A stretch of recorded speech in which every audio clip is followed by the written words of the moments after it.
Vamos a hablar ahora de la parte de la ejecución de los contratos, en los que también los controles son muy importantes. Vamos a hablar de la modificación, de las penalidades y de la resolución del contrato.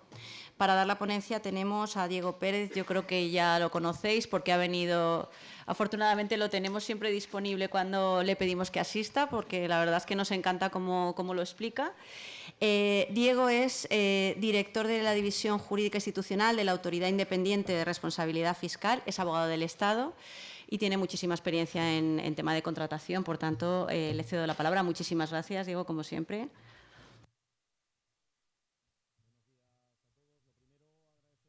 Una vez más, la oportunidad que me brinda de pasar con ustedes o con vosotros esta mañana para hablar un poco y tratar de esclarecer algunas de las principales cuestiones sobre una materia bastante espinosa y bastante complicada. Justamente ahora estaba comentando con unos compañeros vuestros el tema de las dificultades que tiene la interpretación de la normativa sobre modificados.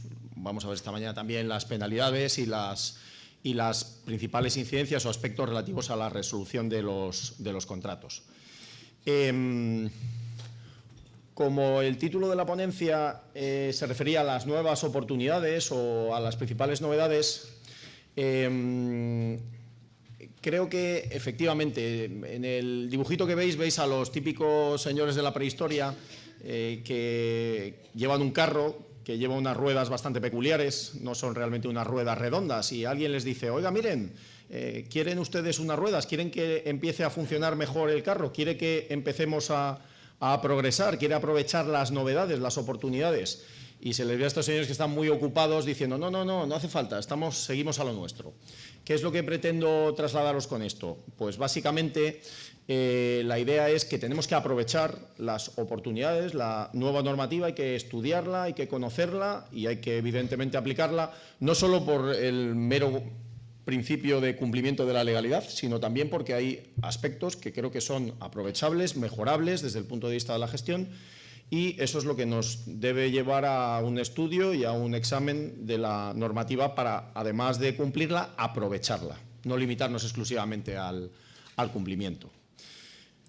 Bueno, pues si entramos en materia, todas estas cuestiones, tanto los modificados como las penalidades o la resolución del contrato, no dejan de ser sino manifestaciones de lo que se conocen como las prerrogativas de la Administración. Prerrogativas administrativas que las tenemos reguladas en los artículos 190 y siguientes de la Ley de Contratos. ¿Y cuáles son estas prerrogativas, estos poderes, esta posición de superioridad que tiene la Administración frente al contratista? A diferencia de un contrato privado, que hay una igualdad de partes, en el caso de los contratos administrativos, fundamentalmente, la Administración tiene una posición de superioridad. ¿Y en qué se manifiesta esta posición de superioridad? Pues fundamentalmente en estos poderes especiales que tiene. Y en una enumeración, aunque vamos a tratar simplemente o solamente 3 de estos poderes o de estas prerrogativas, las prerrogativas o poderes que tiene la Administración son las de interpretar los contratos y resolver las dudas que ofrezca su cumplimiento. No es muy frecuente, pero la Administración en determinados casos tiene que hacer interpretaciones de alguna cláusula del contrato, imponer esa interpretación sin perjuicio de que luego el contratista, si no está de acuerdo con la interpretación que hace la Administración, lo que hará será impugnar en vía administrativa o en vía contenciosa administrativa. La segunda prerrogativa es la modificación del contrato por razones de interés público, que la vamos a estudiar más o menos en detalle. También existe la prerrogativa de declarar la responsabilidad del contratista en la ejecución del contrato, es decir, determinar si ha habido incumplimientos por parte del contratista, incumplimientos culpables, exigirle en su caso la indemnización de los daños y perjuicios que haya podido ocasionar tanto a la Administración como en su caso a los usuarios de un determinado servicio. Le corresponde también a la Administración suspender, parar el partido, parar el contrato por causas de interés general y con una serie de consecuencias que la nueva ley sí que establece de una manera más tasada.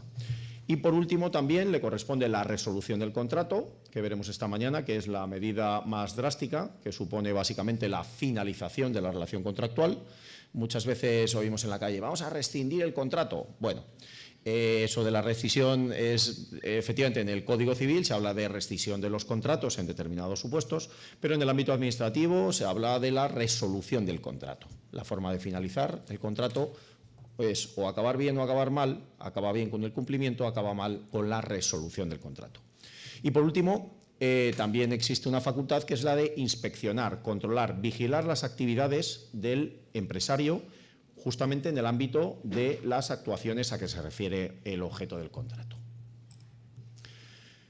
Estas prerrogativas, todas ellas, tienen un procedimiento tasado, especificado en la ley y básicamente consta de los trámites del acuerdo de iniciación, como todo procedimiento administrativo, la audiencia al contratista, en el caso de la Administración General del Estado, el informe de los servicios jurídicos, y la mayor parte de la normativa autonómica también recoge los informes de los servicios jurídicos respectivos, y en determinados supuestos especiales, dictamen del Consejo de Estado, Consejo Consultivo, órgano consultivo de la correspondiente comunidad autónoma, pues para supuestos más delicados de conflicto, cuando el contratista se opone. Yo estoy resolviendo el contrato por un incumplimiento y el contratista dice que no está de acuerdo. Bueno, pues en ese caso terminamos en el Consejo de Estado, en el Consejo Consultivo, lo cual supone una mayor garantía para el contratista y una mayor garantía también para la Administración de éxito en cuanto a la conformidad a derecho de su respectiva resolución. Para determinados casos, oposición del contratista, modificados no previstos en el contrato de más de un 20% siempre que superen 6 millones de euros, reclamaciones de la Administración por 50.000 euros, más de 50.000 euros, etcétera. Y estos acuerdos, los acuerdos que se adopten en el ámbito de los modificados, en el ámbito de la resolución del contrato, etcétera, precisamente para que sean eficaces, para que sean efectivos, lo que la ley les impregna es de esta presunción de ejecutividad, determina que ponen fin a la vía administrativa y que son inmediatamente ejecutivos.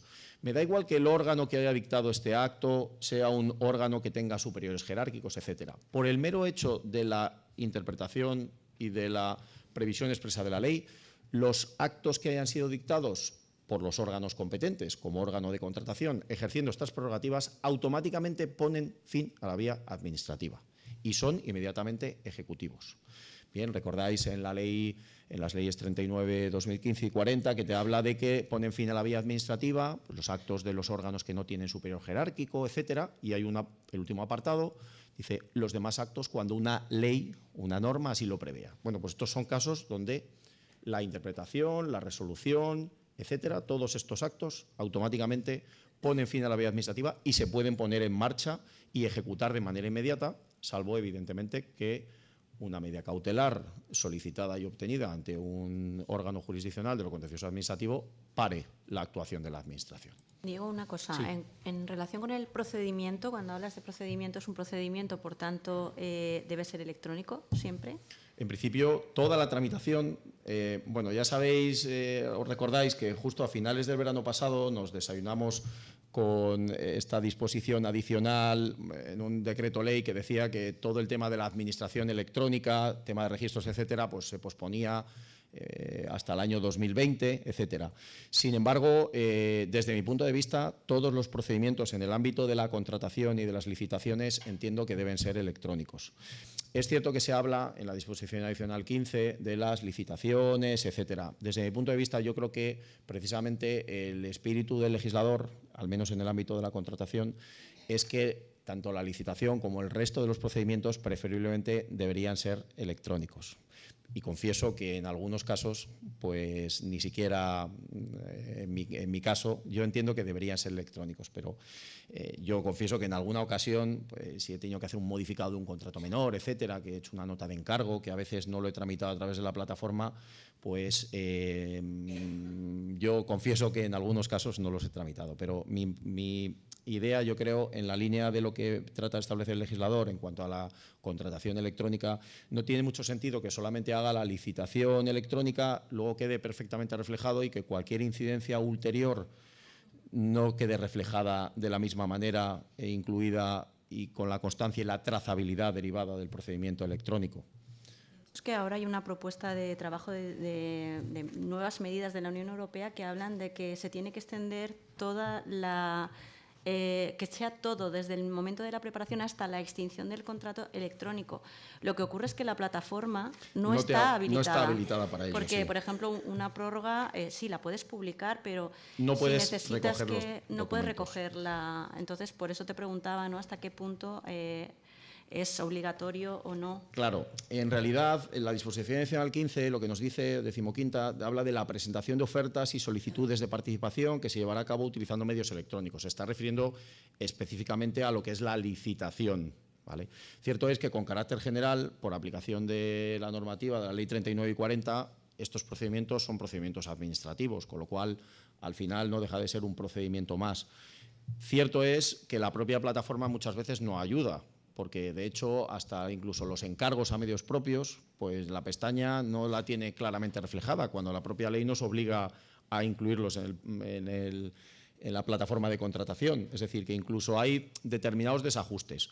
Dicho lo cual, pues hombre, evidentemente el propio Estado es el que tiene que dar ejemplo y es el que tiene que ir habilitando los medios para que realmente la licitación electrónica y todo el expediente administrativo, que en principio a lo mejor podemos entender que hasta el 2020, y esperemos que en 2020 ya no se haga una nueva, no se conceda una nueva moratoria, pero mi idea es que la tramitación, igual que tiene sentido que la licitación sea electrónica, debería tratar de tramitarse electrónicamente en la medida de lo posible, por todos los motivos al final. Mucha más transparencia, mucha más publicidad, trazabilidad de los documentos, etcétera.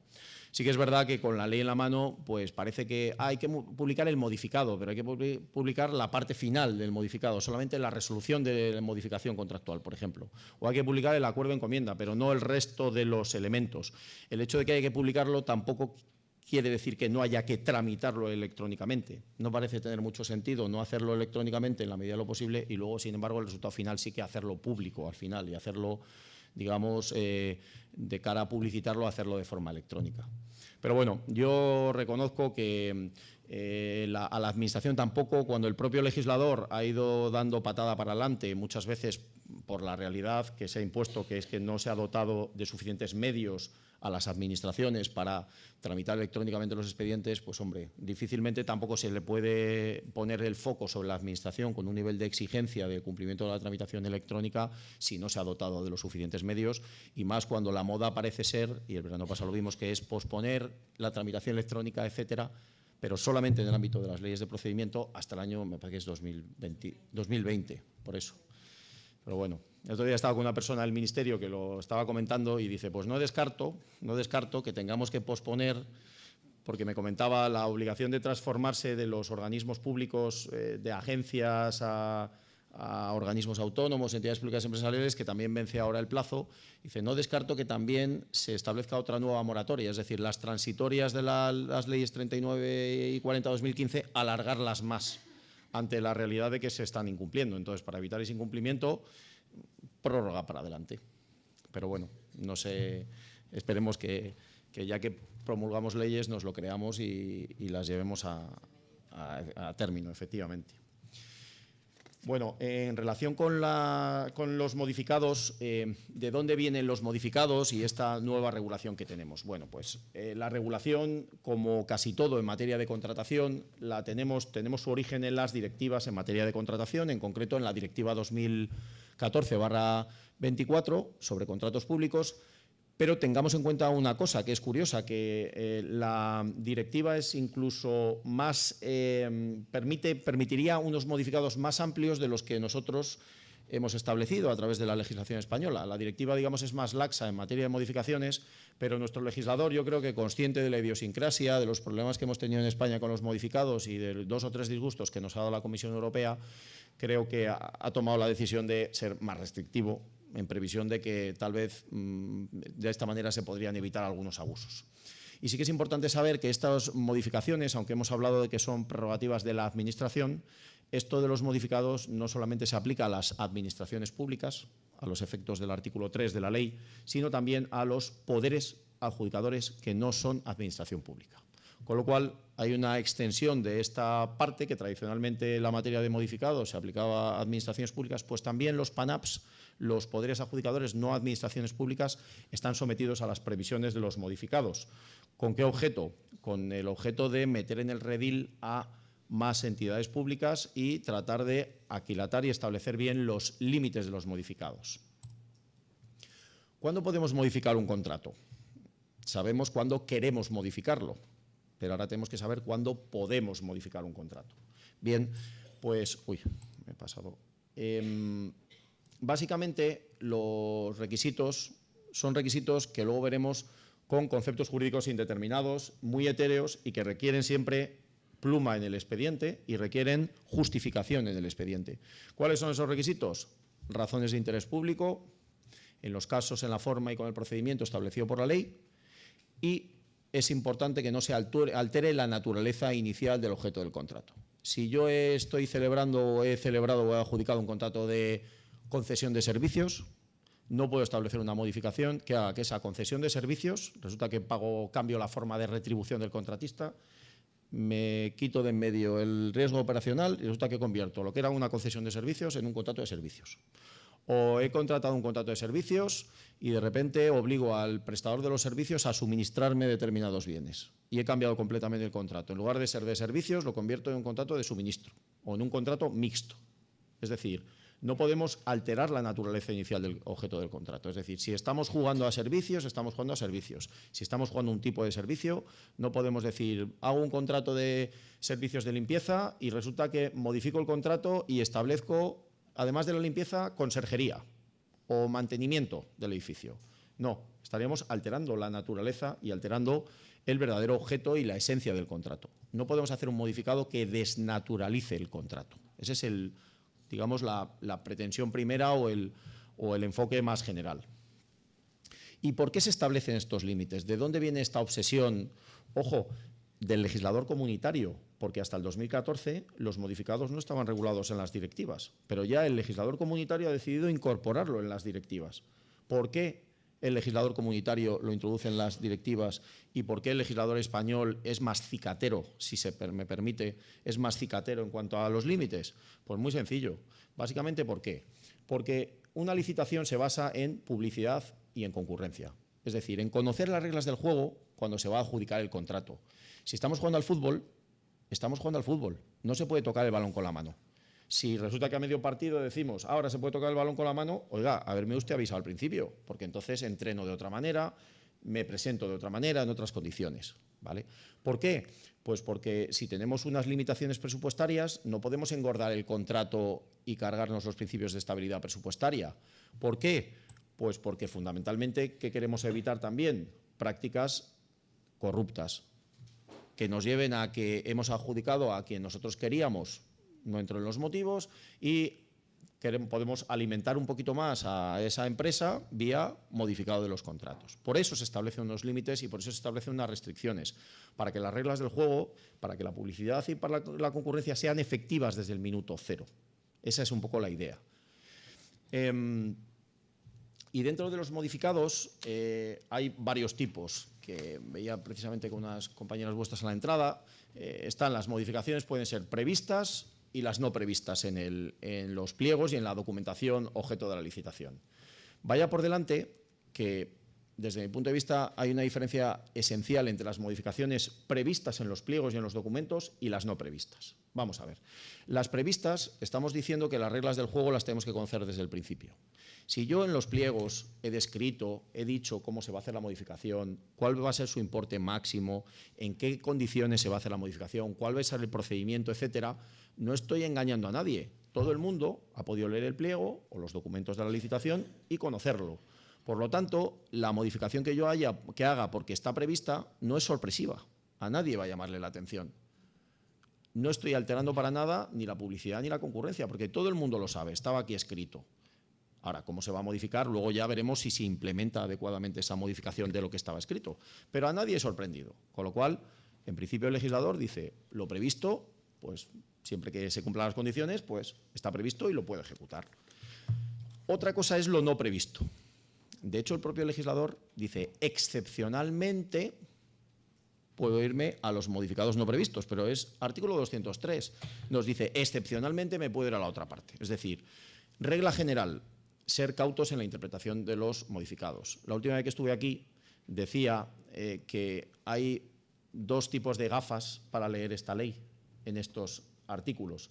Una es las gafas que tienen los gestores, que tienen unas gafas que lo ven todo muy claro, que ven que cualquier supuesto oiga, es que me ha pasado, mire, es que ahora necesito un conserje aquí en el despacho y hemos contratado solo limpieza, pero claro, es que me hace mucha falta un conserje porque ahora estamos recibiendo muchas visitas, yo no tenía conserje, pues voy a sacar un contrato de servicios, el de limpieza, que tiene que ver, porque tengo limpieza y mantenimiento, pues bueno, uno de estos señores que viene aquí a limpiar, pues que me haga de conserje, lo ves clarísimo, pero claro, luego llega los órganos de fiscalización, los órganos de control y no ven nada de eso que tú veías que era clarísimo, que te hacía falta ampliar el horario del informático, que te hacía falta ampliar la limpieza, tú todo lo ves clarísimo. Llegan los órganos de fiscalización, lo miran con otras gafas y lo ven completamente distinto. Y lo ven todo oscuro, no se puede, excepcionalmente, etcétera.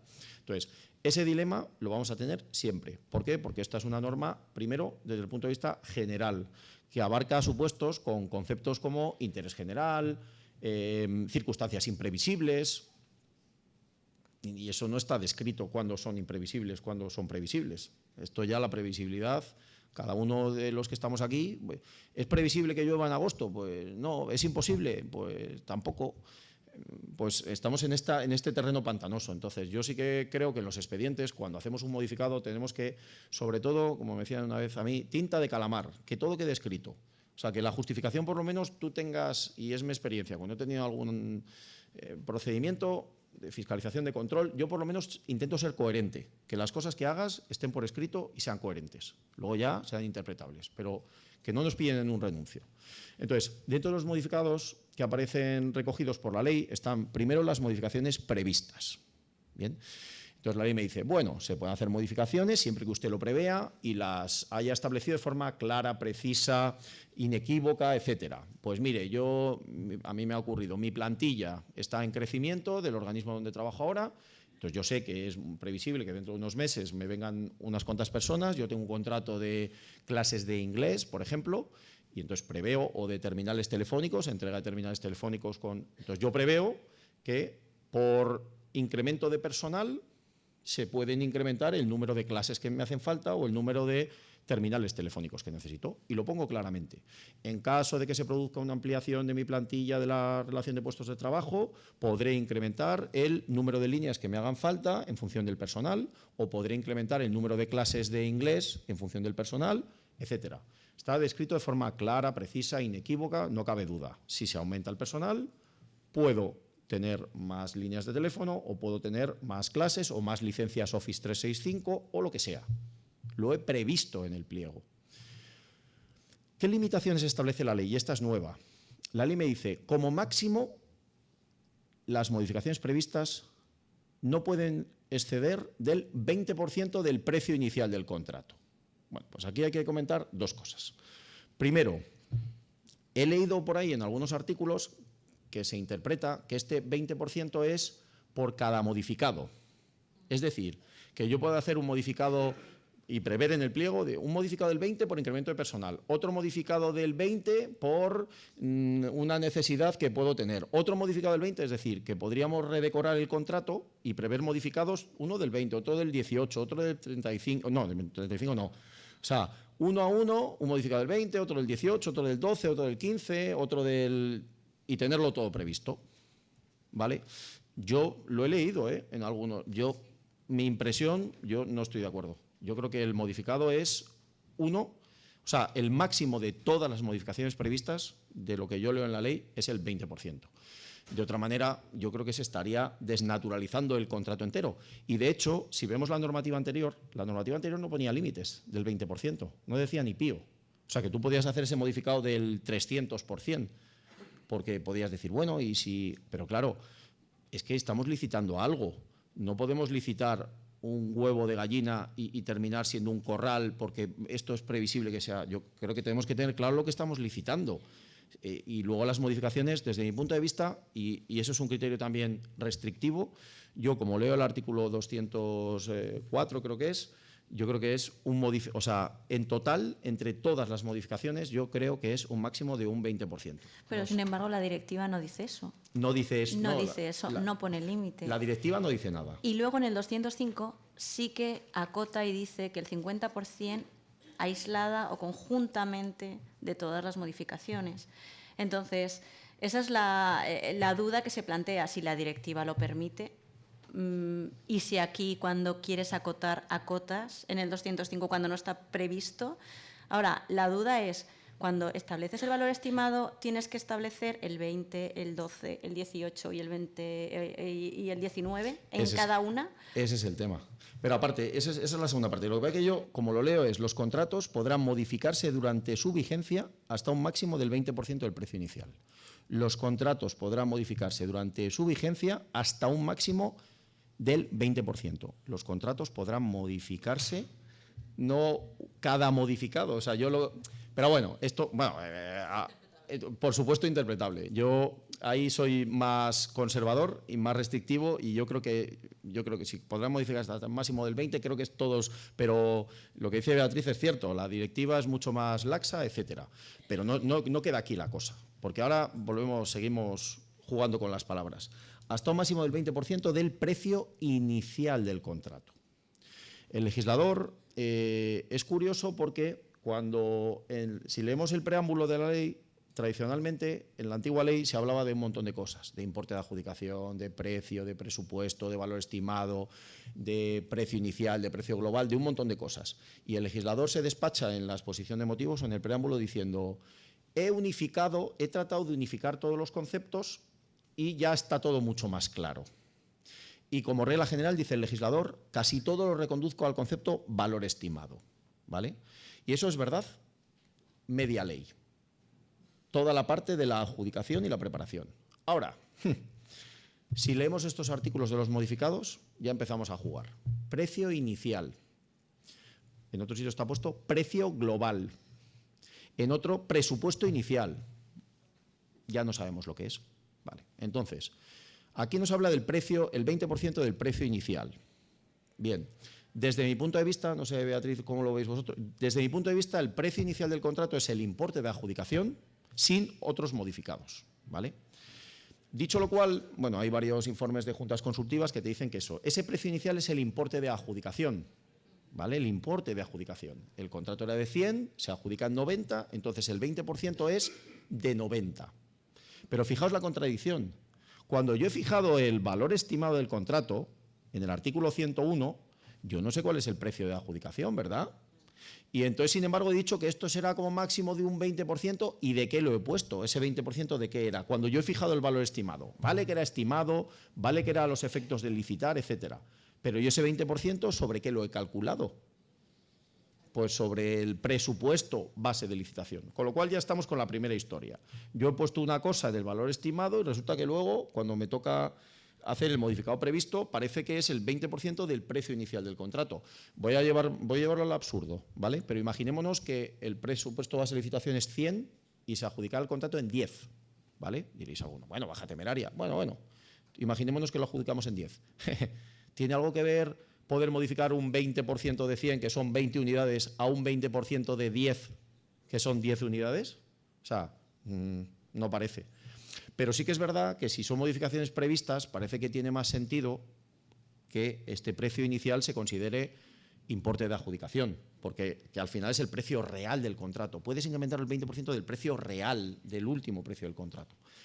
Dicho lo cual, ya os digo, hay algún informe de la Junta Consultiva interpretando el anterior texto refundido, que cuando hablaba de se tendrá en cuenta o se fijará con la antigua redacción de este precepto, interpretan que es presupuesto base de licitación, para hacerlo coincidir con el artículo 101. Pero bueno, mi impresión, a lo mejor hoy he venido demasiado restrictivo, demasiado burócrata, pero bueno, yo creo que es 20%, creo que se refiere a todos los posibles modificados previstos, pero bueno, esto es muy fácil. Si los servicios jurídicos y la intervención dan por buenos modificados previstos, porque además es que ese pliego va a pasar por delante de los ojos del informe de servicio jurídico y del interventor. Entonces, si os lo dan por bueno, adelante los faroles. Para mí, moralmente no supondría, primero, tengo mi informe jurídico, tengo el informe de interventor y a mayor abundamiento está todo escrito. O sea, que si algún licitador, aquí vamos a jugar todos al mismo partido. Si algún licitador no está de acuerdo porque cree que es una barbaridad, porque se está produciendo un incumplimiento de la norma relativa a modificados, que impugne el pliego. Ahora, si nadie dice nada y va todo con las bendiciones, pues creo que para adelante. Yo creo, ya os digo, esa es mi interpretación. Y ahora vamos a las no previstas. Y aquí, claro, podemos sacarle jugo a este. Vamos a intentar dar una serie de pautas sobre las modificaciones no previstas y estos artículos tienen 1000 vueltas, 1000 recovecos, etcétera. Pero bueno, básicamente cuando nos dice el legislador que podemos modificar el contrato en aquellos supuestos en los que no habíamos previsto esta modificación. En primer lugar, prestaciones adicionales, es decir, cuando yo necesito obras, servicios o suministros a mayor abundamiento, una ampliación de un horario, un determinado servicio nuevo que está vinculado directamente con el mío, etcétera. En aquellos casos en los que, o un suministro de un aparatito electrónico, cuando yo ya he comprado toda mi instalación TIC y necesito un nuevo aparatito, un módem para. Bien, cuando el cambio del contratista no fuera posible o fuera muy inconveniente, o el adquirir nuevos servicios, obras o servicios distintos de los iniciales, suponga, digámoslo de alguna manera, un desequilibrio y un desencaje desde el punto de vista tecnológico. Oiga, mire, que todos mis aparatos tecnológicos son de estas características, de esta marca, etcétera, y comprárselo a alguien distinto supondría realmente un problema desde el punto de vista económico o desde el punto de vista técnico. Bueno, pues cuando ese cambio no fuera posible o fuera muy inconveniente, ojo, no cuando me dé pereza licitar, eso precisamente la ley lo dice. Inconveniente no es que te dé pereza licitar y que lleve un tiempo, no, hay que justificarlo. Por supuesto, por escrito en el expediente. En esos supuestos, siempre que no se supere un 50% del precio inicial, y volvemos a la misma historia, precio inicial, en esos supuestos, aislada o conjuntamente con otras modificaciones, si no se supera el 50% del precio inicial, podríamos llevar a cabo la modificación del contrato. ¿El 50% se está cogiendo el 20% del previsto en el pliego? No. Yo creo que es el precio inicial es el importe. El precio inicial aquí sería el importe de adjudicación puro y simple. ¿Y por qué dice aislada y conjuntamente? ¿O conjuntamente? No, aislado conjuntamente significa que si haces una modificación, imagínate, una prestación adicional, o la haces hoy por el 10%, mañana haces otra por el 10%, pasado mañana haces otra por el 10%, y dentro de un año intentas hacer otra por el 30%. Te dicen, no esa del 30 no, porque como ya has hecho una del 10, otra del 10 y otra del 10, ya llevas 30. O sea, esto es como los bonus que tienes. Tú ya tienes un bonus, tú ya has gastado 10, de la bolsita de los 50 ya has gastado 10, luego has gastado otros 10, pero porque puedes modificar por varios motivos, por las adicionales, por circunstancias excepcionales, tú tienes hasta un 50. Y a partir de ahí puedes distribuirlo como te dé la gana. Pero si has hecho, por eso se refiere a conjuntamente. Tú has hecho un modificado hoy del 10, mañana uno del 30, pues te queda un modificado posible del 10, de otro 10 más. Entre todos no puedes pasarte de 50. Y volvemos al mismo, al precio inicial. Fijaos, la antigua normativa hablaba del precio primitivo del contrato. ¿Qué significa esto de precio inicial? Significa el importe de adjudicación, porque tú cuando modificas el contrato, subes el precio del contrato. Con un modificado del 10, pues ha subido un 10% el precio del contrato. Pero ese no es el precio inicial. Hay que buscar el precio inicial, el del principio de todo, el importe de adjudicación. Porque si no, poco a poco, daos cuenta, según voy haciendo modificados, voy engordando el precio y a su vez engordando los posibles modificados. O sea, van como el anatocismo, ¿no? Los intereses se van incorporando al capital y al final todo va quedando más gordo. No, aquí hay una foto fija que es el importe de adjudicación. Es lo que, como yo lo interpreto, ¿vale? Bueno, vaya por delante que aquí esto lo interpreto, luego sería deseable que hubiera muchos más informes de juntas consultivas, pero al final, no sé por qué, es curioso, uno busca y tampoco hay tanto, no hay mucho, hay más bien poco y está la experiencia pues, de cada uno con su interventor o con su tribunal de cuentas y normalmente no hay demasiada experiencia y sobre todo no hay un criterio claro, unívoco, etcétera. Estas prestaciones adicionales eran los antiguos complementarios que antes tramitábamos a través de un procedimiento negociado sin publicidad. Ahora ya es un modificado puro y duro. Segundo supuesto, circunstancias imprevisibles. Y aquí estamos en el juego de las palabritas. Que si hay un poder suficientemente diligente, no hubiera podido prever, etcétera. Es decir, cuando no se altere la naturaleza o la sustancia del contrato, cuando hay una circunstancia que tú no has podido prever siendo suficientemente diligente. La última vez que estuve aquí me acuerdo que lo contaba. ¿Usted qué es lo que no ha podido prever? Pues esto es como los ojos con lo que uno lo mire. La institución donde estoy haciendo yo ahora está dedicándose a hacer unos estudios que han sido muy costosos, que en la normativa mía, la normativa de AIREF, sí que se decía que se podían encargar estudios a la AIREF. Decía que se podían encargar estudios. Pero claro, inicialmente recibimos 2 o 3 encargos de estudios muy limitaditos, de poca entidad, y de repente recibimos el encargo de un estudio que ha ocupado la mayor parte de nuestra actividad durante mucho tiempo. Entonces, claro, eso era imprevisible. Cuando yo hice mis contratos iniciales, pues yo no había pensado que me pudieran encargar un estudio de esta magnitud, porque no era muy previsible. Ahora, ¿era completamente imprevisible? ¿He sido diligente al diseñar mis contratos inicialmente y luego tener que modificarlos por la recepción de un estudio? Pues hombre, es verdad que el estudio no es un meteorito que me ha venido, o no ha habido una modificación legislativa que de repente me han hecho un encargo de algo que yo jamás hubiera podido imaginarme. Es cierto, no es un supuesto de fuerza mayor, no son supuestos raros. Ahora, ¿esto es imprevisible o no es imprevisible? Pues no lo sé. Yo intento sostener que no era muy previsible, pero quien me lo fiscalice, quien me haga el control financiero permanente, tendrá que decidir si era o no suficientemente previsible a los efectos de hacer este modificado. Entonces, estamos otra vez en el terreno de los conceptos jurídicos indeterminados y de las decisiones y de un poco el mayor o mejor o más flexible criterio de los órganos de fiscalización.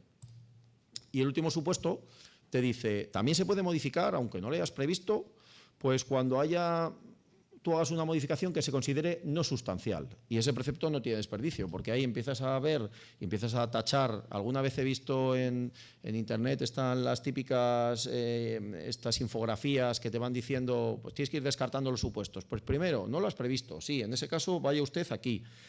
Entonces, claro, empiezas a descartar supuestos y volvemos a lo mismo. Pues bastante complicado saber cuándo estamos o no estamos. Tienes que justificar por qué no previste eso.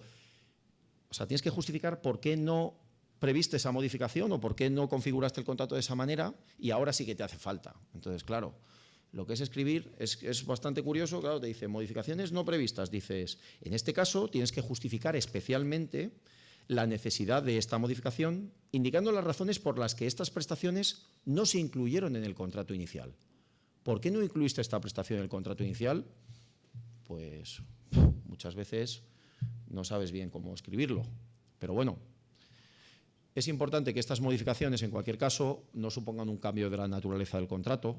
Insisto, no pasemos de obras a un servicios o de un servicios a un suministros o de un servicios a un mixto.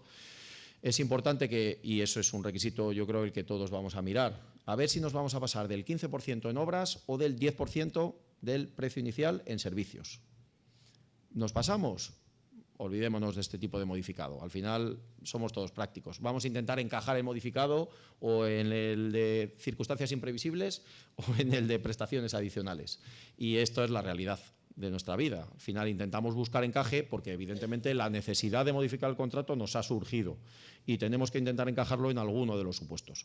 Y muchas veces, pues en función de las cuantías, miraremos utilizar un procedimiento o utilizar otro. Y la pregunta que decía o antes comentaba que precisamente no hay muchos informes, no hay mucha doctrina sobre las modificaciones. Sí que es verdad que en el tema este del 50%, con el 50%, con el 15%, alguien podría decir, ¿puedo sumar? Entonces yo puedo llegar a un modificado de, aparte del 20%, en el sentido que entiendo yo el 20%, o en el sentido que puede entenderse, puede ser el 300% o lo que sea, o sea, ese 20% más, luego puedo hacer un 50% por adicionales, otro 50% por circunstancias imprevistas y otro 10% o 15%. O sea, me podría ir a un 135%, me podría ir a un 130%. Bueno, pues la Junta Consultiva se pronuncia sobre este tema, la del Estado, la Junta Consultiva de Contratación Pública del Estado, en el expediente, en el informe 28/2018. Resuelve un montón de cosas. Para mí este tema, que era muy importante, lo mete dentro de un montón de... Es un informe de 20 folios. Y lo que nos viene a decir, básicamente, aunque lo dice así, que tampoco lo dice tan claro, pero lo he copiado literal para que no nos lleváramos a interpretaciones, lo que te viene a decir es, tampoco veis que lo diga así, no parece razonable poder acumular los porcentajes. Es decir, oiga, por un lado, no parece razonable. Bueno, en fin, entiendo que dice que no se puede hacer, pero no parece razonable Pues sí, no parece razonable.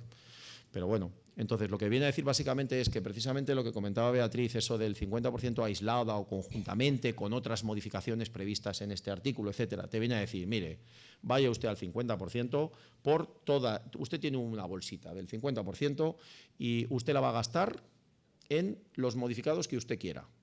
Puede coger todos por circunstancias imprevistas, pero no vaya más allá del 50%. Eso es lo que parece querernos decir la Junta Consultiva en este informe. Tiene la bolsa del 50, no se vaya más allá del 50 y luego, en su caso, del 20 que haya previsto.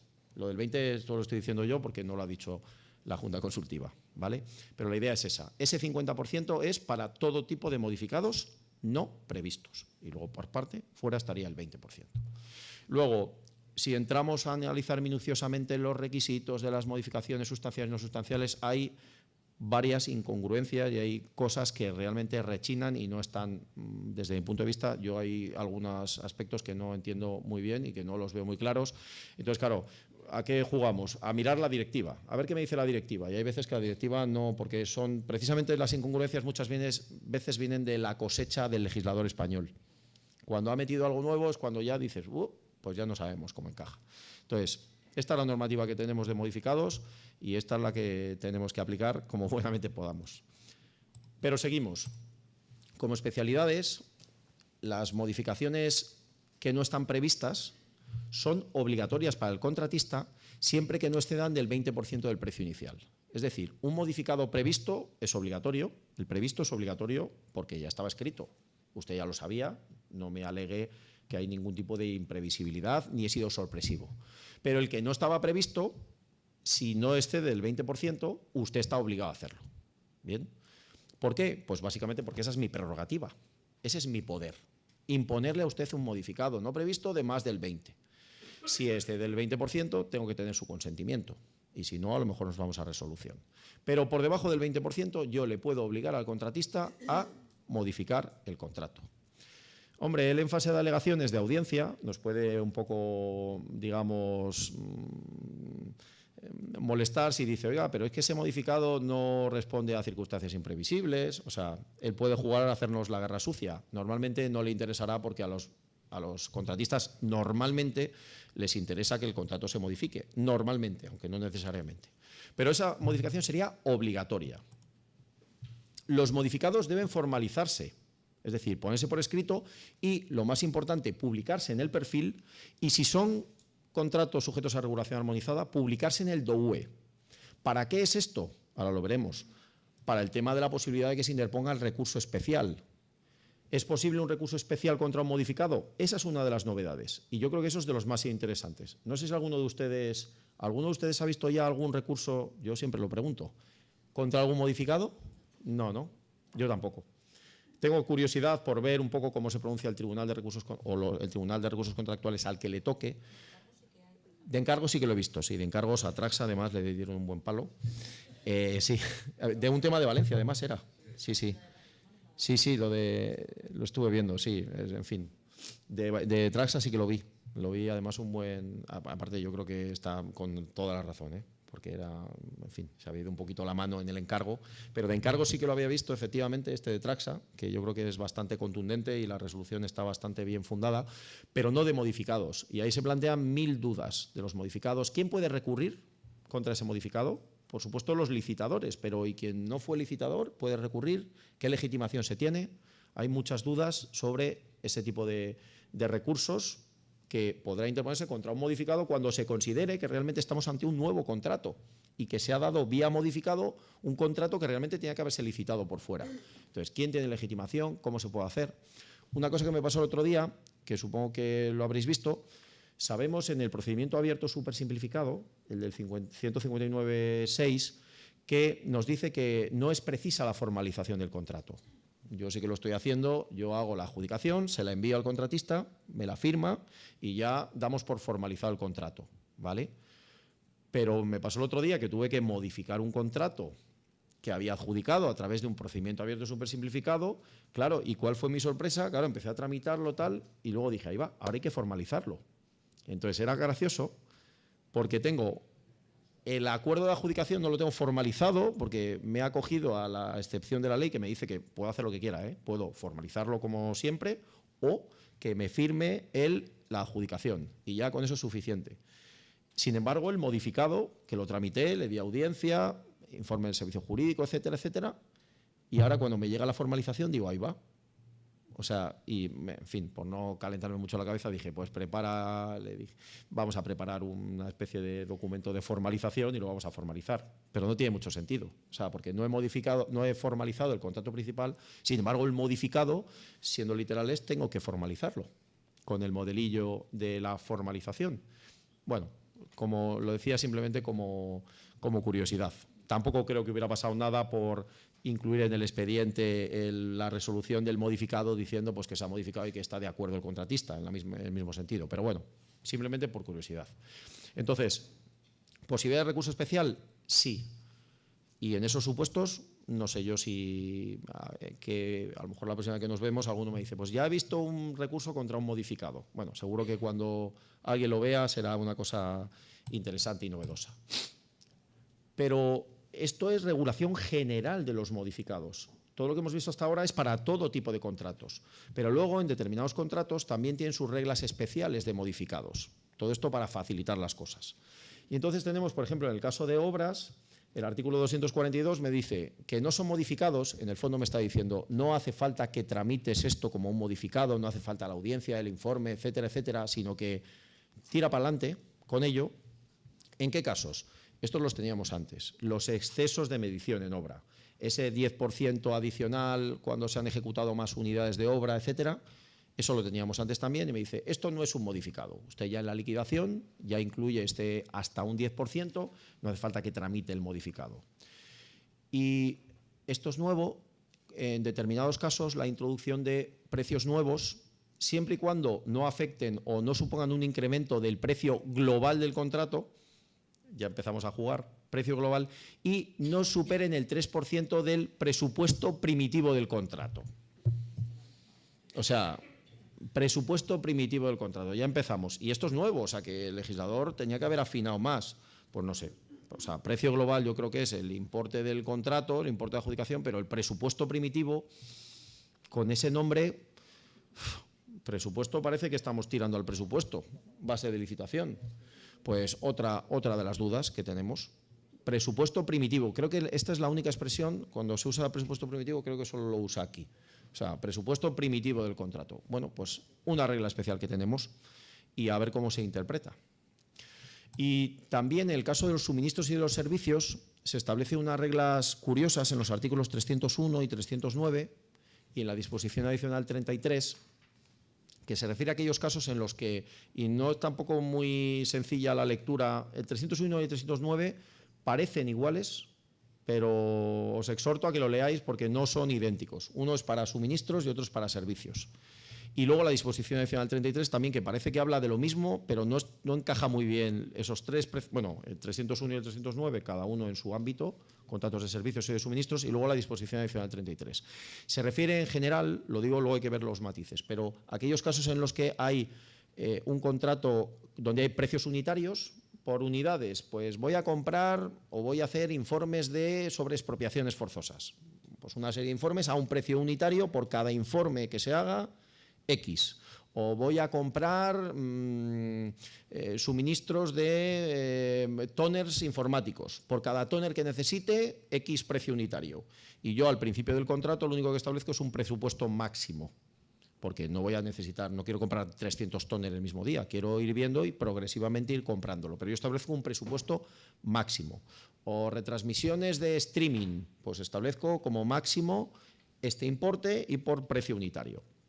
Bien, en esos supuestos que nos dice la ley, y luego hay que leerlos todos con sus matices, pero nos dice básicamente que no es un modificado, o sea, no hay que tramitar el modificado, lo hacemos más fácil cuando se incrementen estas unidades, es decir, voy a hacer más streamings o voy a comprar más toner que los que inicialmente había previsto, siempre que yo lo haya previsto en el pliego, es decir, que puede que si hay nuevas necesidades vaya a adquirir más toners o vaya a hacer más sesiones de streaming y no se supere el 10% del precio del contrato.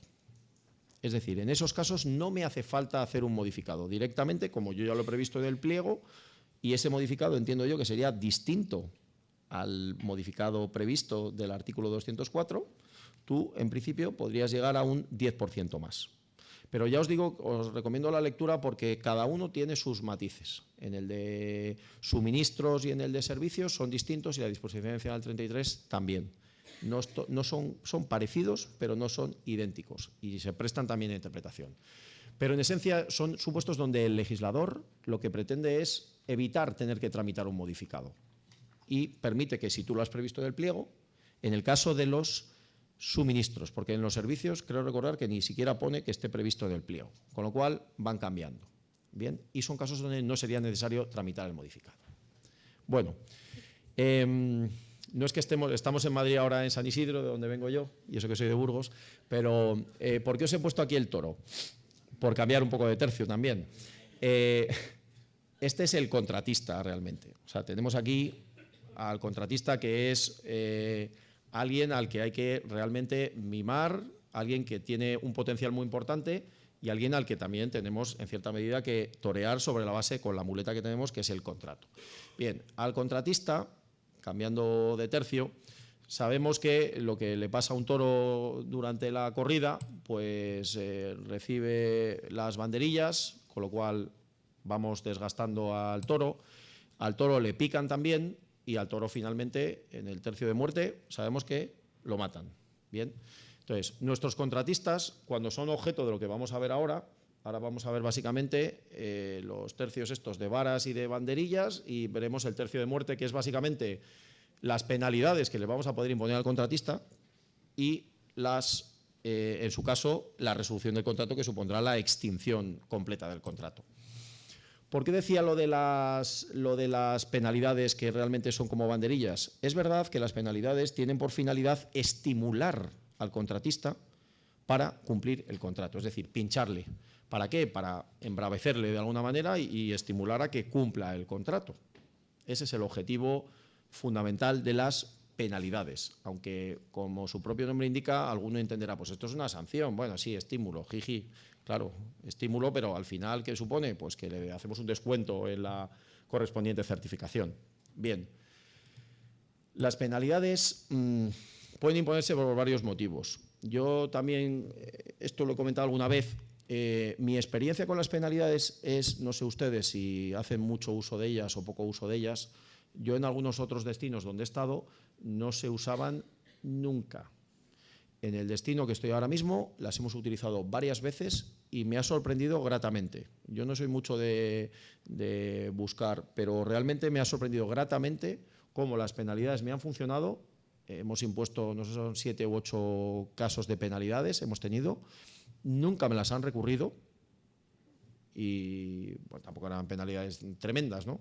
Pero no me las han recurrido, o sea que el contratista, digamos, que ha asumido que ha habido un incumplimiento y se ha estimulado y gracias a Dios no he tenido que resolver ninguno de esos contratos donde he tenido que imponer penalidades. Y han servido de estímulo porque he puesto una vez y eso ha sido mano de santo.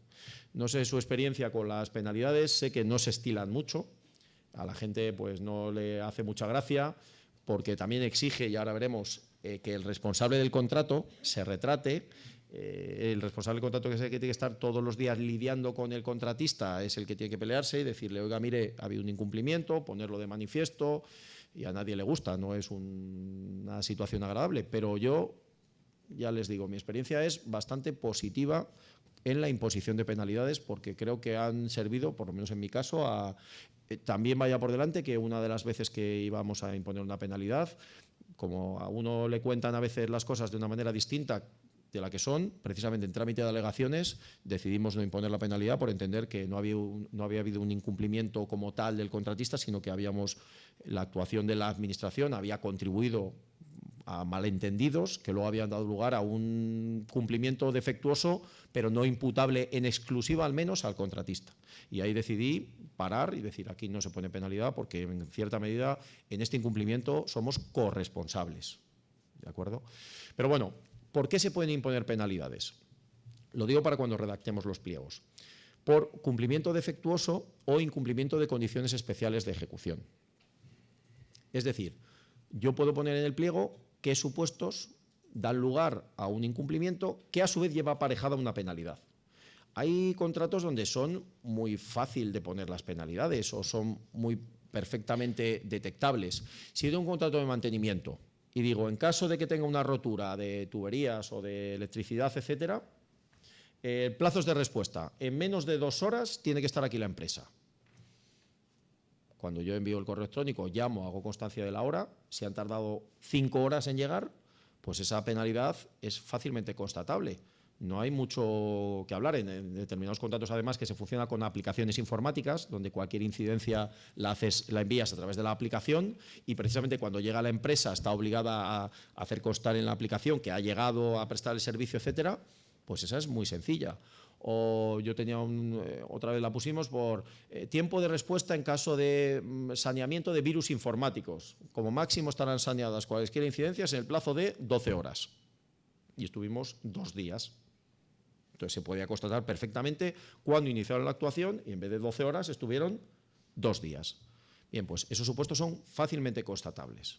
Y esos supuestos yo creo que son perfectamente, como todo, con moderación. Si la empresa lleva trabajando 2 años contigo y se ha despistado una vez, pero claro, cuando es una, al día siguiente otra, pues llega un momento en el que ellos mismos se dan cuenta, el propio contratista va tensando la cuerda y se da cuenta que los incumplimientos no producen consecuencias. Y en el fondo estamos siendo injustos, porque posiblemente una empresa que no se presentó porque no estaba en condiciones de dar esos tiempos de respuesta, no hizo su oferta y precisamente a lo mejor si hubiera sabido esa empresa que había una laxitud en el cumplimiento de los plazos de respuesta, se hubiera podido presentar.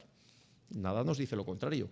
Y ya si encima esos tiempos de respuesta han sido reducidos por la propia empresa como criterio de adjudicación, es decir, la empresa ha ofertado esa reducción de plazos para obtener puntos, ya ni os cuento. Porque es que entonces ese ha podido ser motivo determinante de la adjudicación del contrato. Y luego, cuando toca a la hora de cumplir, hacemos la vista gorda. Bueno, pues eso es un poco la situación. Estas penalidades tienen que estar previstas en el pliego. Tienen que ser proporcionales a los incumplimientos. Y normalmente en el propio pliego se establece. Y luego exige graduación. ¿Este incumplimiento es grave, no es grave? Cuanto más, mi consejo, si vais a imponer penalidades, cuanto más automático lo pongáis, mejor. ¿Por qué? Porque si ponéis incumplimiento, si llega 1 hora tarde, un 3%. Si llega 2 horas tarde, un 5%. Si llega más de no sé cuántas horas tarde, o sea, cuanto más automático, menos problema tendréis si luego tenéis a bien imponer las penalidades, porque os evitaréis interpretaciones. Lo que me resulta complejo muchas veces es determinar el importe de la penalidad, ¿no? No tanto por porcentaje, sino hasta dónde le puedo llegar, porque a veces al final te vas a que prácticamente lo dejas en pérdidas. Claro. El tema ahí, yo por ejemplo, fijaos, yo he tenido, en estos casos las he puesto más o menos, en algunos casos los tenía más o menos concretas, pero por ejemplo yo tenía un contrato de implantación, estábamos migrando nuestra página web a otro entorno, con otra plataforma, etcétera. Y yo lo quería tener necesariamente antes de verano, porque sabía, como no lo tenga antes del mes de julio, bueno, nos vamos a ir después de Navidades. Y nosotros pusimos claramente, si esto no está implantado a fecha 31 de julio, por cada 10 días que no esté implantado, 1.000 euros de penalidad o 2.000 euros de penalidad. Y eso va al pliego. Eso va al pliego, lo has tenido informado. Si los que tengamos que informar, pues como todo, tienen que ser proporcionales al incumplimiento, no pueden ser, digamos, exaccionadoras de... Pero una vez que tú has puesto... Por eso hablo de automatismo. Cuando puedas poner de forma automática, es decir, este incumplimiento, esta penalidad exacta de importe, siempre que puedas, primero va a estar en el pliego. Con lo cual, si no le hubiera gustado, si le hubiera parecido desproporcionado, si le hubiera parecido lo que sea, haberlo impugnado. Aquí está escrito, no somos sorpresivos. Luego sí que es verdad que hay veces que te dice hasta un 5%, hasta un... Pues eso ya es como el procedimiento sancionador. Cuando tenemos las horquillas, el principio de proporcionalidad. Y eso es lo que donde la administración pierde los pleitos en los procedimientos sancionadores es la mayor parte de las veces por temas de proporcionalidad. Porque claro, luego hay que justificar por qué dentro de la horquilla has ido a... Si te vas al mínimo nunca vas a tener ningún problema. porque si está acreditada la conducta, etcétera. Ahora, al máximo o al medio, ¿por qué lo has utilizado? Pues conceptos jurídicos indeterminados. Por eso sí que creo que si realmente es importante la prestación, imaginémonos ahora que se exigen como condiciones especiales de ejecución una serie de cosas. Pues el cumplimiento de la normativa o facilitación de la conciliación familiar, etcétera, y se impone una serie de obligaciones. Muy bien. ¿Que no me cumple eso? Pues por cada X días o X... Hay que intentar buscar fórmulas lo más, Beatriz, lo más automáticas posibles, porque te vas a quitar de problemas. Porque dices, oiga, mire, esto es que es muy fácil, es que usted ha incumplido este plazo. A veces no es tan sencillo, pero intentar automatizar. Porque luego es, producido el hecho, esta es la consecuencia. Sin tener que... Eso no se puede hacer siempre, ¿eh?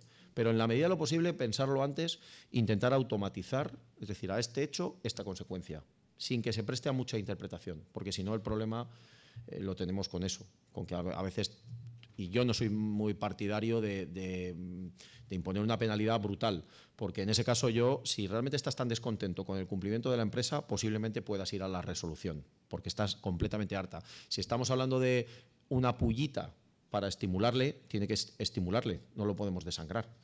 Entonces eso yo creo que es la clave. Si realmente ha hecho algo que es, desde tu punto de vista, tan grave como para no sancionarle, para penalizarle contractualmente, yo creo que ahí...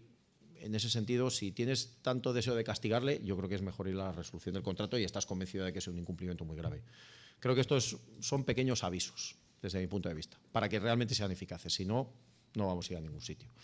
Entonces, sí que nos dice la ley que cada una de ellas no puede superar el 10% del precio del contrato, ni todas ellas el 50% en su conjunto. Yo creo que, en fin, tú llegas al 50% del precio del contrato y el contratista te lo has cargado.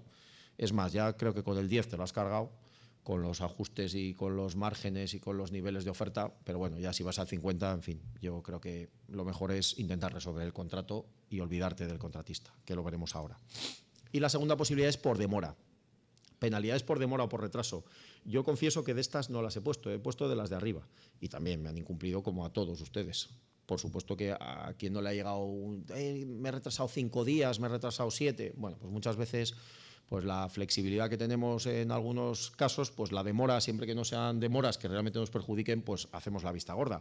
Pero en realidad no es necesario intimarle, no es necesario preverlo. O sea, la propia ley, con el propio articulito, el artículo 192, ya nos permite ir a una penalidad automática que encima nos la fija la ley, 0,60 euros por cada 1.000 euros de precio del contrato. Salvo que hayamos querido poner una superior en el pliego. Pero es que esto sí que es automático, se incumple el plazo, automáticamente puedo penalizar. Y ahora veremos si el puedo o debo. Dentro de las penalidades, insisto, y lo dicen la mayor parte de las sentencias, tiene una naturaleza contractual, no es una naturaleza sancionadora, aunque de facto produce consecuencias muy desfavorables. Pero con esto, ¿a qué se juega por parte de la jurisprudencia?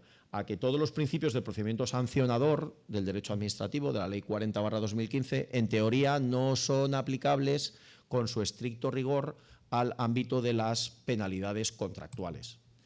¿Y cuál es el procedimiento? Pues se impone por el órgano de contratación. 2, y esto es importante, ya sabéis que ahora todos los contratos tienen un responsable del contrato. El responsable del contrato es aquella persona designada por la Administración que se encarga de vigilar, seguir, dar instrucciones, etcétera, etcétera, etcétera. Con lo cual, cuando esa persona designada por la Administración para vigilar el seguimiento del contrato resulta que detecta un incumplimiento que puede ser motivo de penalidad, debe trasladárselo al órgano de contratación. Estaría obligado, y él es el proponente. El que hace la propuesta es el responsable del contrato. Por supuesto, habrá que dar audiencia al contratista y son inmediatamente ejecutivas. Es lo que tiene las penalidades, que son inmediatamente cobrables. En la siguiente certificación, una vez que se ha acordado la penalidad, en la siguiente certificación le deduces las cantidades. Y esto me ha pasado a mí. Ahora dices, y vamos a ver, me llega el señor, me presenta la factura de la certificación, ¿cómo le quito la penalidad? Porque claro, está el juego del IVA, porque cada mes son 3.000 más IVA. Y entonces le mete una penalidad de 1.000. ¿Qué hago? ¿Cómo le quito esto? ¿Qué es con el IVA? El IVA, los 1.000, esos 1.000 van con IVA, sin IVA. Bueno, hay varios informes de la Junta de la Dirección General de Tributos que te dicen básicamente que esto hay que calcularlo así hablando mal y pronto. Es la certificación la coges sin IVA, le quitas 3.000 le quitas la penalidad, 1.000, y el IVA se aplica en principio a esa cantidad. Y esa es la forma de calcularlo. Hay varias consultas vinculantes de la Dirección General de Tributos que te vienen a decir que ese es el procedimiento. Es decir, coges el importe total, le quitas el IVA y eso es lo que se ha devengado en concepto de IVA. Y te quedará en principio pues un saldo pues a favor, en este caso, de la Administración. No sé si había una persona que quería... Ah, sí.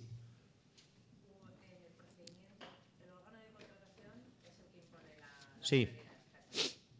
Previamente a la imposición por el órgano, el responsable del contrato, para entenderlo, propone la penalidad. Claro. Pero previamente audiencia al contratista, No, ¿parte de quién? no, ¿El responsable del contrato del órgano de no, en teoría, claro. Y esto es otra cosa importante. Si esto fuera un sancionador puro y duro, acordaos de uno de los principios fundamentales del procedimiento sancionador, separación entre la fase instructora y la fase, o sea, que tiene sus consecuencias. Fundamentalmente esto va escrito del responsable del contrato. El responsable ve el incumplimiento. Oiga, han llegado tarde. Bueno, pues hace un oficio, se lo envía al órgano de contratación y le dice, oiga, señor órgano de contratación, ¿qué ha pasado esto? Entonces, el órgano de contratación ve, dice, no hay nada. Pues para adelante. O sí, efectivamente, ha habido un incumplimiento. Lo evalúa, en ese caso el órgano de contratación continúa adelante con el procedimiento, le da audiencia al contratista, le da audiencia y le mostrará el procedimiento entero, le dirá acuerdo de iniciación. Oiga, le comunica que se le va a imponer la penalidad. Claro. No. No, pero sí que le vas a dar un acuerdo, le vas a poner acuerdo de iniciación de procedimiento de imposición de penalidades, ¿vale? Y tú le dirás, el órgano de contratación. Habiéndose recibido por parte del órgano de contratación un informe del responsable del contrato donde se hace constar estas circunstancias, con fecha tal, el órgano de contratación va a proceder a imponer la penalidad de X. En consecuencia, se le da a usted audiencia para que usted me diga lo que le parece, si está de acuerdo, no está de acuerdo o lo que está. En el momento en que se incorpora el escrito de alegaciones del contratista, el órgano de contratación ya tiene todos los elementos. Si quiere puede pedir un informe al servicio jurídico. El responsable del contrato no le pide audiencia previa al contratista antes de proponer la penalidad. No tiene por qué. La pone y ya está. La pone, o sea, realmente lo propone y luego ya, hombre, si él quiere hacer sus investigaciones previas o lo que sea, sí, pero realmente es a propuesta del responsable, se da traslado al órgano. El trámite formal de la audiencia al contratista tendría que hacerlo desde mi punto de vista el órgano de contratación. Yo no creo que puede que... Sí, no, la audiencia es simplemente, es decir, no es una penalidad de plano. Con lo de la audiencia simplemente es como toda prerrogativa. No es una prerrogativa realmente, ¿eh? Si os dais cuenta, dentro de cuando se enumeran las prerrogativas, la imposición de penalidades no está prevista como tal, pero de facto lo es. Porque además, si os dais cuenta, reúne todos los requisitos.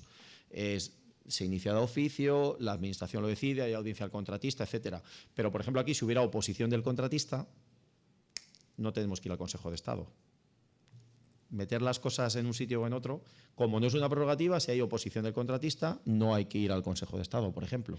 Es una de las diferencias, aunque de facto para otras cosas son parecido a una prerrogativa, ¿vale? Entonces, ese es un poco el procedimiento. Y luego, pues, tener en cuenta, y esto es importante, si empezamos un procedimiento para imponer una penalidad, ojo con los plazos. El plazo es de 3 meses y alguno lo buscará en la ley y dirá, ¿dónde está Diego? No lo veo, yo tampoco, es que no está en la ley. Pero como es un procedimiento, 3 meses desde la notificación, desde la notificación del acuerdo de iniciación. Este es un procedimiento que produce consecuencias favorables. No, perdón, desde el acuerdo de iniciación. Desde el acuerdo de iniciación. No, desde el órgano, imagínate que hoy está la resolución y se dice acuerdo de iniciación, fecha 11 o 12 de junio. Aunque se notifique unos días más tarde, el plazo empieza el 12 de junio. El día de hoy. Tienes que dictar y notificar en los 3 meses siguientes. Julio, agosto y septiembre. O julio, agosto y septiembre, justo. Antes del 12 de septiembre tiene que estar dictada y notificada la resolución. Esto es procedimiento administrativo puro y duro, Ley 39, procedimientos que producen consecuencias desfavorables y procedimientos iniciados de oficio. Y como no hay un plazo específico, Para resolver, el plazo es de 3 meses, lo recuerdan, de los procedimientos. Y en caso de que en esos 3 meses no se haya dictado y notificado la resolución, resultado, caducidad del expediente, caducidad del procedimiento. ¿Por qué? Porque es un procedimiento de oficio que produce consecuencias desfavorables, lo mismo que si se tratara de un sancionador a estos efectos. Bien, como no hay plazo específico, plazo de 3 meses. Luego veremos qué pasa con la resolución del contrato, que es otro procedimiento que se inicia de oficio y que produce también consecuencias desfavorables. El plazo es distinto, luego lo veremos. Aquí son 3 meses, pero por la aplicación de reglas generales de procedimiento administrativo. ¿Vale? Sí.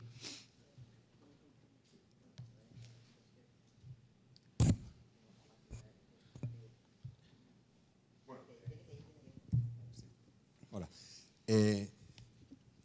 No requerir penalidades cuando hay una causa motivada y justa, en tu opinión, ¿produce un daño? Claro. Y si es así, ¿se deberían de exigir responsabilidades de tipo administrativo o incluso contable? Pues me alegro de que me haga esa pregunta porque la tenía yo aquí puesta dentro de la siguiente, pero es perfecto porque esto lo había planteado yo también me lo planteaba. Las cuestiones que se me planteaban desde el punto de vista práctico, aparte de lo que es la tramitación del procedimiento, eran 2. Si se podían imponer una vez finalizado el contrato y si es discrecional, muy bien, la pregunta creo que va perfectamente al hilo. ¿Es discrecional para la Administración imponerlas o no hacerlo? Pues yo no he visto realmente, desde el punto de vista práctico, no he visto ningún expediente de responsabilidad contable donde se haya exigido a un órgano administrativo, en este caso, la imposición de una responsabilidad por no haber impuesto una penalidad cuando debería ser procedente. Claro, si vemos con la nueva normativa, en la medida en que hay una persona que es el responsable del contrato, que es el que lleva el día a día, porque digamos que el órgano de contratación está en su atalaya. O sea, yo he estado trabajando muchos años en el Ministerio de Fomento y puedo decir con toda tranquilidad que el director general de carreteras, que es el órgano de contratación por delegación, pues no tiene ni idea de qué está pasando en la carretera de Murcia, en la Nacional 327 a su paso por Lorca. No tiene ni idea, pero precisamente para eso hay un responsable del contrato, que en este caso es el director facultativo de obra, o coincide en muchos casos, o sea que va a ser él el que esté al día a día en el contrato y la posible responsabilidad se le exigiría desde mi punto de vista a él. O si el director facultativo de obra ha dado traslado al órgano de contratación, eso ya sí que sería más delicado desde mi punto de vista. Habiendo dado traslado del expediente al órgano de contratación y que el propio órgano de contratación haga la vista gorda, eso ya para mí sí que tiene más consecuencias. Es decir, vamos a ver, no sé que yo sepa, de momento no se ha exigido, yo no soy consciente, no sé si alguno de ustedes conoce, no soy consciente de que se haya exigido a nadie una responsabilidad contable por un quebranto, por no exigirse una responsabilidad cuando se debería haber exigido. Pero creo que hay casos flagrantes que podrían llevarnos a hacer pensar. Una cosa es tener una exigencia del cumplimiento no muy estricta y otra cosa es ante flagrantes incumplimientos del contrato que estén documentados además, porque hay veces que pueden estar documentados, que no haga nada el órgano de contratación, aparte de poder ser constitutivo de una infracción disciplinaria, que no entramos, pero yo creo que sería para pensarlo, porque esto está costando dinero al órgano de contratación y al final a los contribuyentes.